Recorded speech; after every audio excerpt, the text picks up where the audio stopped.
प्रायः ही एक प्रश्न उठाया जाता है कि सनातन धर्म में और अदर रिलीजन्स में सबसे प्रमुख अंतर क्या है। तो इस संदर्भ में मेरा स्पष्ट मानना है कि सनातन में स्वातंत्र को सर्वोपरि महत्ता दी गई है, जबकि अदर रिलीजन्स में स्वातंत्र का कोई मूल्य नहीं है। वहाँ पर हर चीज़ कमांडमेंट बेस्ड है और जो फिक्स कर दिया गया उसमें उससे इतर हट के सोचने का, उससे इतर हट के जीवन यापन करने का उसमें कोई स्कोप नहीं है।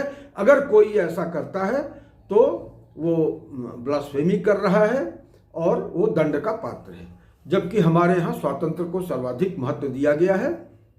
आप जानना चाहेंगे कि मैं किस आधार पे कह रहा हूँ, तो मैं आधार बताए देता हूँ कि हमारा ये जो संपूर्ण जगत है ना, ये सच्चिदानंद का ही प्रकट स्वरूप है और सच्चिदानंद ही सुप्रीम रियलिटी है। सच्चिदानंद में 3 शब्द हैं, सत, चित और आनंद।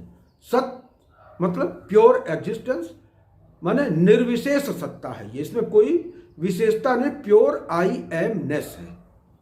चित प्रकाश रूपता, चित शक्ति, ये प्रकाश स्वरूप होना, ज्ञान स्वरूप होना, आत्म चैतन्य होना, ये चित्त का अभिप्राय है।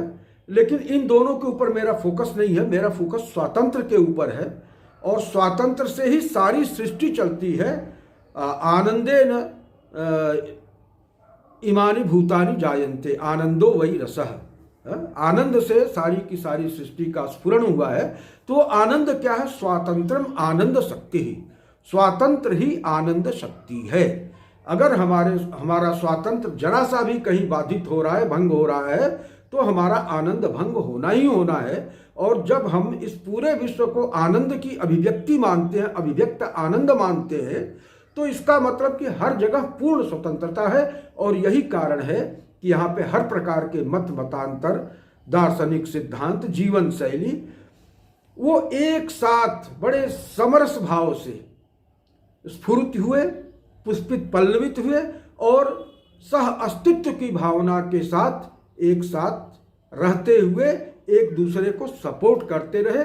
जबकि अदर रिलीजन्स में एब्सोल्यूटिज्म है, वहाँ पे स्वातंत्र के लिए कोई स्कोप नहीं है, चाहे वो अब्राहमिक रिलीजन की कोई भी ब्रांच हो या इवन कम्युनिस्ट दर्शन, वहाँ पे एब्सोल्यूटिज्म है। ये कमांडमेंट है, इसको फॉलो करना ही है। अगर इसको नहीं फॉलो किया तो नर्क है या पनिशमेंट है, इसके अलावा कोई बात नहीं। वहाँ सोचने की कोई स्वतंत्रता नहीं है, कोई वैकल्पिक सोच को कोई स्थान नहीं है, उसके प्रति कोई भी टॉलरेंस नहीं है।